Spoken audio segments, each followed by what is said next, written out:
Namaste. I often say, don't get lost in the past. Don't chase the future. Come home to the present moment. But what happens when the present feels like too much to bear? Let's talk about it. Anyone who practices mindfulness knows that the present is where we return. Over and over again, like a bird flying home. And when we do arrive in the here and now, we are likely to find one of two landscapes. The first is gentle and bright. The air is fresh. The breath is calm. We notice all the small miracles, a flower, a cloud, the presence of a loved one, the rhythm of our breath. Suddenly, we see how many conditions for happiness are already here. In this space, it's easy to feel joy, easy to smile. And in this way, we nourish ourselves. We water the seeds of peace and contentment. But sometimes, the second landscape appears. And it's not so light. Sometimes, when we come back to ourselves, we find pain, a sadness, a storm of emotion waiting quietly or not so quietly inside. And instinctively, we want to run, to distract, to escape. We flip on the TV, scroll through our phones, search for snacks, play music loud enough to drown the ache, because we are scared that if we sit with that pain, it will consume us. So we keep running. We keep running into the past, into the future, into the noise of the world. But the truth is, neither the past nor the future are real in the way the present is. They're shadows. Only the present is alive. And if there is suffering in this moment,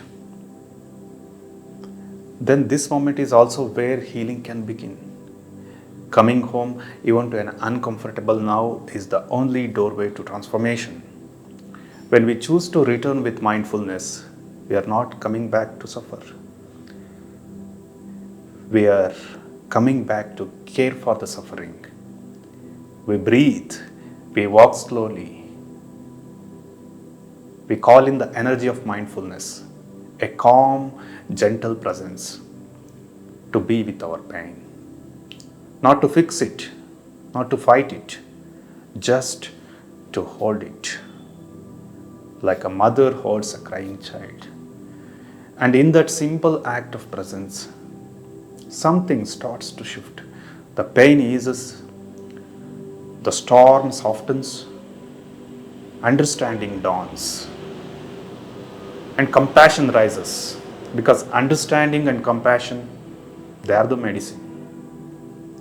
And we don't have to do this alone. When we practice together as a sangha, as a community, the collective energy of mindfulness becomes a shelter, a great tree in the storm. One person's calm supports another's. We hold space for one another. And in that space, healing unfolds. There is a Bodhisattva in the Buddhist tradition named ksitigarbha, whose vow is to go wherever suffering exists, to be of service.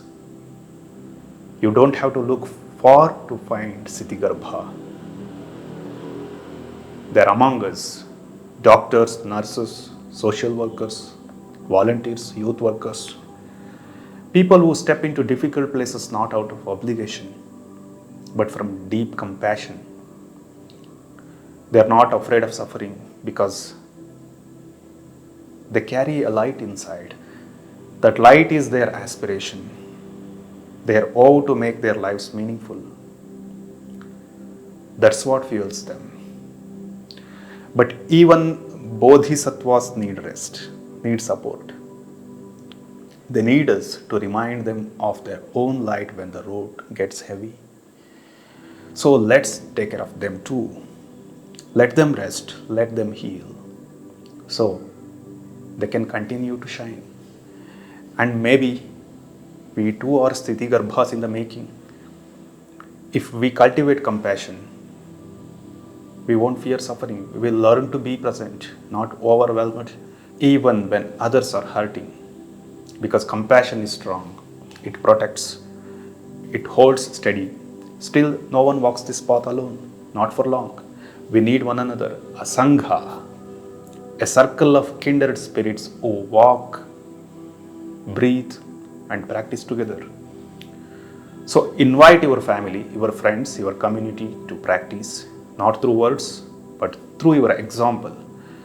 Smile more, soften more, become a gentle presence they want to be near.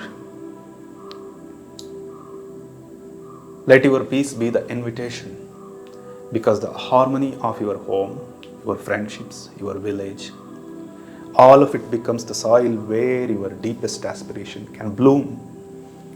And remember, dreams are fragile when held alone, but when held by many hearts together, they can become real. Namaste.